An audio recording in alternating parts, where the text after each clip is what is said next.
Donald Trump reassured the American people that he was taking coronavirus seriously by putting his top guy, Mike Pence, in charge of it. Mike Pence, noted diagnostician and doctor? No, he was a Republican governor though.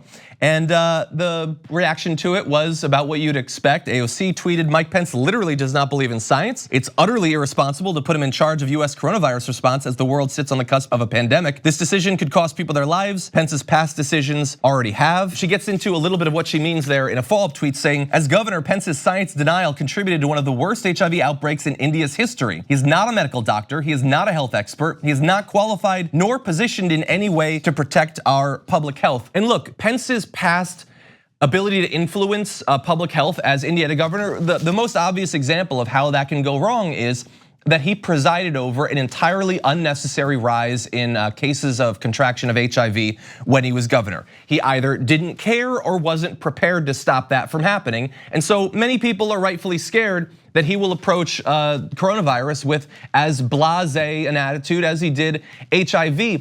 But his anti-science streak is even worse than that. I want you to take a look at a couple of quotes from an op-ed he wrote. I believe this was in 2001.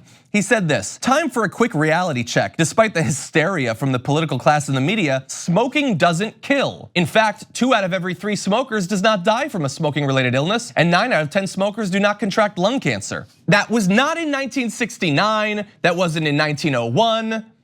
Seinfeld was on the air, I think, when he said, smoking doesn't kill, you dupes, you idiots. And then to buttress that, he cites some numbers. Now, I don't know where he's getting these numbers from, but he says 2 out of every 3 smokers doesn't die from a smoking related illness. It is a bold move to go from smoking doesn't kill to only 1 out of 3 smokers dies from it. That's bold. 9 out of 10 don't contract lung cancer. What about the 1 out of 10 who do, using your numbers? And here's the thing, back in 2016, there was an analysis of his past comments. About 40 million people smoke in the US, according to the CDC. 1 out of every 3 current smokers dying from a smoking related illness, those are his numbers, would therefore translate to about 13.3 million people dead. 1 out of every 10 smokers developing lung cancer means 4 million sick people. So what if coronavirus does kill 2% of the people it infects, or 5% or 10%? Hey, it's better than smoking from the point of view of former governor and now Vice President Mike Pence. And here's the thing, you've probably already seen this going around, it's not gonna surprise anyone, but following the new presidential rule of there's always a tweet following him putting a guy who thinks that smoking's good for you as the head of our coronavirus response, Donald Trump back in 2014 tweeted, Obama just appointed an Ebola czar with 0 experience in the medical area and 0 experience in infectious disease control. A total joke. Yeah. Total joke. Unfortunately, the joke is on us because Donald Trump is our president. Mike Pence is in charge of protecting us from coronavirus, and he thinks that smoking's cool.